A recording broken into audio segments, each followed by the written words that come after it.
Agaseke k'amakuru mu karere ngapfunduriye muri Kongo Kinshasa. Umuryango w'ibikorwa by'ubutabazi muri Ocha watabarije abaturage ba Minembwe itombwe n'imisozi miremire mu ntara y'Kivu y'Amajyepfo bugarijwe n'urusobe rw'ibibazo ndetse no kuba batabasha kugezwaho ibyangombwa nkenerwa by'ubuvuzi. Ikinyamakuru Activité cyavuze ko umuryango wasabye Ventura na FRS gutanga agahenge y'ubutabazi bukaba bwagera ku baturage babukeneye. Umuryango wavuze ko abantu barenga 170 bakeneye ubutabazi bw'ibanze muri kino gice, ariko yegoye ko bageraho kubera imirwano. Mu minsi yashize ingabo z'u Burundi zatangaje ko arizo zafunze amayira yose yajyaga mu Minembwe ubwo akoreshwa n'umwanzi, zisaba abanyamirembwe kwitandukanya n'abanzi ubuzima bukajya mu buryo. Ocha yavuze ko amabwiriza yakiriweho abo baturage akaze ku buryo n'abacuruzi batabasha kugeza ibicuruzwa mu Minembwe na itombwe cyangwa se mu misozi miremire. Ibinyamakuru byo muri Kongo byavuze ko amashyirahamwe menshi yaranira uburenganzira bwa muntu yavuye akigendera kubera guterwa ubwoba.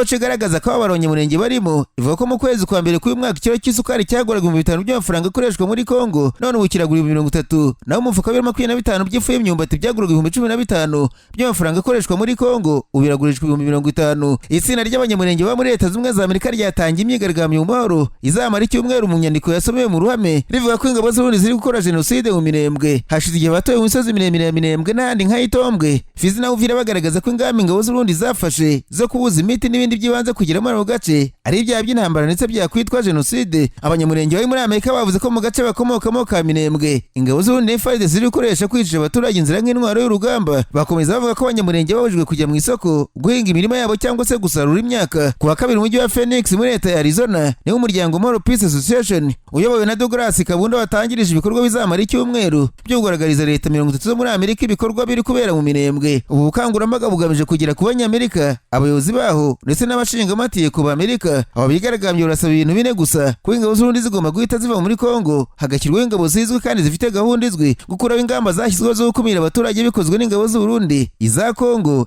FARDC na FDLR. Hakaba kandi kuba iperereza mpuzamahanga ku byaha by'intambara bivugwa no gufatira ibihano abantu bose babigizemo uruhare. Aha muri Kivu y'Amajyepfo hakomeje intambara hagati y'ingabo za Leta ya Kongo zifatanye n'urubyiruko rwa Wazalendo n'ingabo z'Uburundi n'inyeshyamba z'Urujya naho umudepite mu nteko ishinga amategeko ya Kongo Kinshasa Justin Bitakure yanagaje ibikomeye ry'imitwe yitwaje intwaro ya Wazalendo yifatanye n'ingabo z'igihugu mu ntambara y'uburasirazuba bwa Kongo. Bitakure n'umunyapolitiki bivuga ko rumeza nguni ukomoka muri sheferi ya Bafuriru muri teritwari ya Uvira muri Kivu y'Amajyepfo inshuro nyinshi yagaragaje ku mugaragaro ko yanga abanyekongo b'abatutsi akabita abanyamahanga badakwiye guma muri Kongo kubera gushyigikira ibikorwa bya Wazalendo n'ingengabitekerezo yabo. Bitakure yagizwe umunyapolitiki uhagarariye inyungu z'iri huriro muri Kivu y'Amajyepfo. Ni kenshi yayoboye inama zihuza imitwe ya Wazalendo yisaba gukora ibishoboka kugira ngo FCM idafite ibindi bice mu Goma na Bukavu. Uyu munyapolitiki yahangayikishijwe n'uko imitwe ya Wazalendo ikomeje guhanganira n'ingabo za Kongo mu mujyi wa Uvira, ibica amarenga ko kugenzura imyitwarire y'ihuriro bitagishobotse. Nyuma ko tariki ya 23 gushyingo ingabo za Kongo zahanganye n'abarwanyi ba Wazalendo bashaka ko imfashanyo z'abaturage hagapfa abantu 4 abandi 14 bagakomereka. Bitakure yamenyesheje Wazalendo ko bitewe n'imyitwarire bikomeje kugaragaza bizaba ngombwa ko habamo gutandukanya ihene n'intama nk'uko bibiri bivuga. Uyu munyapolitiki yibukije Wazalendo ko mbere y'uko ingabo za Kongo zitangira gukorana nabo bari bamaze imyaka myinshi mu mashyamba kandi bari babayeho mu buzima bubi cyane, umwanda ubageze habi. Ati mwibuke aho mwaturutse, mwabaye imyaka myinshi mu mashyamba, nta n'umwe wagenzura Gasange, Runingu, Ruriba cyangwa se Uvira nk'uko bimeze ubu. Mwibuke inda zabaga mu makabutura yanyu no mu pantaro yanyu. Bitakure yavuze ko muri Wazalendo yari izwi nk'ishema rya Kongo, bamwe muri bo bahindutse amabandi yiba abaturage mu gihe FCM ikora kinyamwuga mu bice bitandukanye ikoreramo. Ati bibye ihene abantu 3 bapfuye yewe na Bukavu yorwa na FCM ntibayo nk'uko mwahinduye Uvira. Igoma tubona abantu bakubitwa bahohoterwa ariko ntitwumva amasasu nk'uko bigenda muri Uvira muri iki gihe. Uyu munyapolitiki amenyesheje Wazalendo ko nikomeza kwitwara nabi Leta ya Kongo izabambura intwaro zose yabahaye, bamwe bafungwe, amahanga nka Leta Zunze za Amerika n'imiryango mpuzamahanga bafatira ibihano. Ati n'umutereke iyo myitwarire bazabambura izo ntwaro mufite, bamwe bazafungwa, impfu za buri munsi, abo masasu ya buri munsi. Uwabaza ninde ni Wazalendo. Ejo Abanyamerika, umwe bw'Uburayi, Leta ya Kongo ubwayo muzahinduka imitwe bagizi ba nabi. Tariki ya 24 y'ugushyingo Wazalendo yongeye guhangana n'ingabo za Leta ya Kongo mu mujyi wa Uvira. Abaturage bahagarika imirimo yabo kubera ubwoba, bivuga ko abapfuye n'abakomeretse nk'uko byagenze ku munsi wabanje. Mbabwire ko inteko ishinga amategeko ya Kongo Kinshasa yemeje ishingiro y'umushinga wo kugira itegeko ko buri wese w'urubyiruko agomba gukora igisirikare wakira kugira ngo itangire kuyigaho nk'uko bivugwa na radio na televiziyo by'iki gihugu RTNC. Uyu mushinga w'itegeko watanzwe na Depite Misale Korode uhagarariye Akarere ka Uvira muri Kivu y'Amajyepfo mu nteko ishinga amategeko y'igihugu, usaba buri wese uri hagati y'imyaka 18 na 30 ko akwiye gukora igisirikare. Mu mushinga we nk'uko bivugwa na RTNC, Misale avuga ko Kongo itagishoboye kwiringira ingabo z'amahanga mu kwizera kwizera umutekano wayo. Avuga ko bigendanye n'ibibazo by'umutekano n'imitwe y'inyeshyamba igihugu gihanganye nabyo, urubyiruko rw'abanyekongo ubwarwo rwihagije mu mubare ngo rukemure ibibazo by'ubuke bw'abasirikare.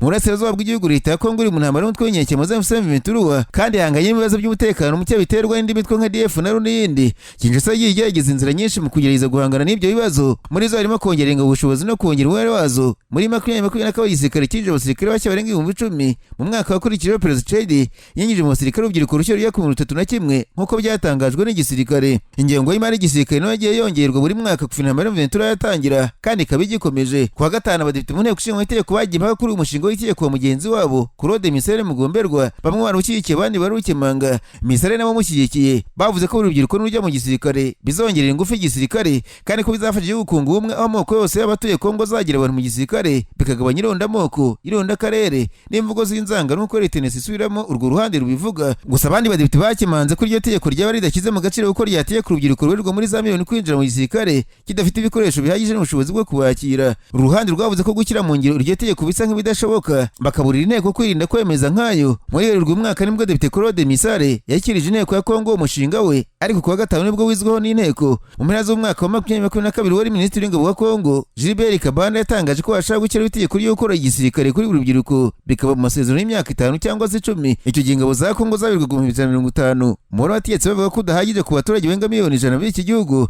Intego yari uko umubare w'abasirikare wagera ku 1000 nibura 500. Mu nyandiko ya Claude Misare isubirwamo n'iyo makuru muri Kongo avuga ko yamagana kuba iki gihugu cyitabaza ingabo z'amahanga mu guhangana n'ubushotoranyi bw'ibihugu bituranye by'u Rwanda na Uganda n'imitwe yitwaje intwaro yo mu mahanga niyo mu gihugu. Akongeraho ko ibyo biba mu gihe igihugu gifite abaturage bafite imbaraga zo gukora bashobora kwinjizwa mu itegeko bagatozwa kugira ngo barinde ubusugire bw'igihugu. Abatetsi muri Kongo bashinja u Rwanda gufasha M23 uvuga ko ugenzura ubuso bwa kilometero ukora 34. U Rwanda ruhakana ibirego rukavuga ko rwafashe ingamba zo kwirinda. Nyuma y'impaka mu nteko mu mushinga w'itegeko watanzwe na Claude Misare, abadepite baratoye bemeza ko ufite ishingiro ukwiye kwakirwa. RTNC igaragaza ko umushinga wejwe muri komisiyo ireba iby'ingabo n'umutekano mu nteko ishinga amategeko ngo wigeho yahabwa iminsi 7 kugira ngo itange raporo. Muri Afurika ibihugu bya Nigeria, Eritrea, Mali na Maroc bifite amategeko y'uko buri wese mu rubyiruko agomba kwinjira mu gisirikare mu gihe runaka. Gusa Nigeria yo iri tegeko ntireba igitsina gore. Nararanganije amaso ibinyamakuru byandikirwa muri Tanzania, abanyamakuru bakize amakaramu ku mpapuro barandika. Banditswe Minisitiri wa Tanzania Mwigulu Nchemba yategetse Minisitiri w'ubutegetsi bw'igihugu George Simbachawene gufungura urusengero Church of Resurrection and Life rwa Bishop Joseph Gwajima rwari rwafunzwe rukekwaho kugumura abaturage mu minsi yashize. Ikinyamakuru The Citizen kivuze ko Minisitiri w'Intebe yavuze ko Perezida Samia Suluhu Hassan yahaye imbabazi insengero zose zafunzwe kubera utubazo runaka, ariko ngo ni mu rwego rwo kugarura ubwiyunge mu baturage nyuma y'imyigaragambyo yakurikiye amatora. Minisitiri w'Intebe yasabye Minisitiri w'ubutegetsi bw'igihugu gukurikirana insengero akaziha amabwiriza, kandi yizeye ko amezi 6 zizaba zafunguye zikora adasize n'uru rwa Joseph Gwajima wahoze ari umudepite agashinjwa kwigumura mu ishyaka CCM. Minisitiri w'Intebe Mwigulu avuga ko atumva ko ikosa rimwe ry'urusengero rishobora gutuma izindi mu gihugu zose zifunga. Asaba ko abaturage basubizwa uburenganzira bwabo bwo gusenga cyane ko aribo baganira n'Imana yabo. Itorero rya Gwajima ryafunzwe umwaka rishinjwa ko ari ibyo rituje, ariko byagaragariraga buri wese ko rize ko ryigishaga uburenganzira bwa rubanda butsikamirwa na leta ya Tanzania mbere y'amatora. Umuyobozi warwo wari umudepite baranamuhize ngo atabwe muri yombi arabura, ariko basengera banze kuhava batabwa muri yombi. Amakuru avuga ko uyu mwanzuro ushobora gutuma insengero zimwe na zimwe zijyana na leta mu nkiko kuko zafunzwe ku nyungu za politiki atari iz'igihugu. Ku rundi ruhande rw'ishyirahamwe ry'abanyamategeko muri Tanzania, Tanganyika Law Society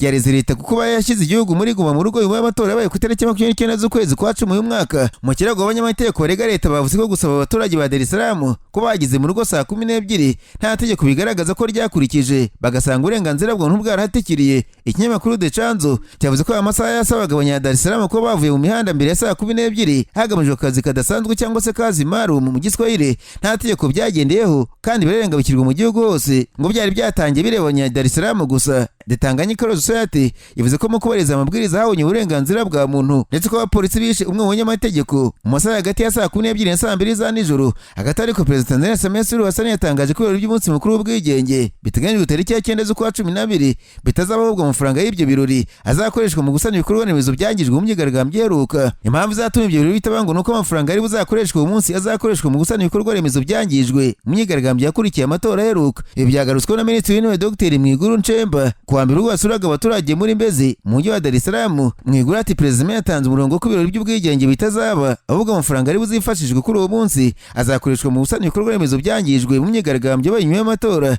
Gusa nubwo Perezida yavuze ko ibyo birori bitazaba, arabasenguzi bavuze ko impamvu hanini izatuma ibyo birori bitaba ngo nuko bamwe mu rubyiruko bari bavuze ko bari gutegura imyigaragambyo simusiga kuri uwo munsi w'ubwigenge, bityo bakaba ari impungenge ko bari kuzitwaza ibyo birori bagahungabanya umutekano w'igihugu. Nasimukiye muri Kenya, abanyamakuru bicaye imbere ya mudasobwa barandika banditswe ko bukomeje kuba mu ishyaka ODM rirwanya ubutegetsi muri Kenya ryabuze rirya Odinga cyane cyane urigize bapfuye ubuyobozi bwaryo. Ikinyamakuru Daily Nation cyavuze ko Dr Oburu Oginga umuvandimwe wa nyakwigendera Odinga wasigaranye ishyaka yaba yatangiye gushaka amaboko azamufasha kuriyobora risa n'irigiye gucikamo ibice nyuma y'urupfu rwa nyakwigendera. Amakuru yavuze ko mu ishyaka ari mu mwuka mubi hamwe abagize umuryango wa Odinga badashaka ko umuvandimwe ariyobora kuko nta bushobozi afite bwabyo. Nyuma y'urupfu rwa Odinga umukobwa yumvikanye avuga ko Oburu Oginga adakwiye kubura ishyaka rya se ndetse ko imyumvire yihuje n'abandi batari bake basaba ko amatora ishyaka rigahabwa abantu bariyobora babizi. Ishyaka ODM mu minsi yashize ryiyunze kuri Perezida William Ruto bagirana amasezerano yo gushyiraho guverinoma ihuriweho. Abanyamakuru bya Kenya byavuze ko bwana Oburu Oginga yanamaze gushyiraho ubuyobozi bw'abantu be ba hafi ariko akaba ari we perezida w'iri shyaka nubwo impande zose zitaramuhurizaho. Umuvandimwe wa Odinga wasigaranye ishyaka amakuru avuga ko ubona ko nta cyerekezo gifatika afite ukurikije imyaka ye, aribo mwoheraho basaba ko ishyaka rihabwa abantu bashoboye gukora politiki ntibiri cyitiriro gusa. Oburu Oginga avuga ko azi neza icyerekezo umuvandimwe yaganishagamo ishyaka nayo ngo ntabwo azarijya kure ndetse ngo akeneye umuntu bazafatanya kuyobora agashyira bari ubwoko bwa Odinga ku murongo. Umukobwa wa Odinga utemera ubushobozi bwa se wabo mu kuyobora ishyaka ava ko guhuza bari uwo bigaragara ko utazabishobora hakwiye inama y'itaraganya ishyaka rigahabwa abayobozi. Agaseke k'amakuru mu karere ngapfunikire muri Uganda, abanyamakuru bakoze ba muri no barandika banditswe umunyapolitiki Robert Kyagulanyi Ntamaryasi Boboine yatangaje ko abantu 187 bamufashaga kwiyamamaza bamaze gutabwa muri yombi na leta ya Museveni agamije kumwigizayo bakaba bafungiye mu gereza atandukanye mu gihugu. Ikinyamakuru Daily Monitor yavuze ko muri uku kwezi abantu 50 bari bashinzwe kwamamaza Boboine bafatiwe imbarara, 20 bafatirwa mu karere ka Karere, abandi barenga 20 bafatiwe n'inzego z'umutekano mu karere ka Kiruhura. Muri abo bantu bafashwe harimo Madame Olivia Rutara wari umaze umwaka afunguwe nyuma yo gutabwa muri yombi mu isanganya nk'iri mu matora 2021. Robert Kyagulanyi yabwiye ikinyamakuru ko barwana kikaba bahisemo guha amahirwe amahoro kuko bose bagurutse inzego z'umutekano zitabahangara. Yemera ko ahantu hose biyamamaza abashinzwe umutekano bakorera Perezida Museveni babangamira kandi ko bica bamwe mu bagerageza kuzamura ijwi risaba impinduka muri Uganda. Polisi y'u Uganda ivuga ko yataye muri yombi abantu bose bitwaraga nabi muri za mitingi zo mu matora kandi ko hari n'abashatse kubangamira polisi mu kazi kayo ngo bagomba gutabwa muri yombi nta yandi mananiza.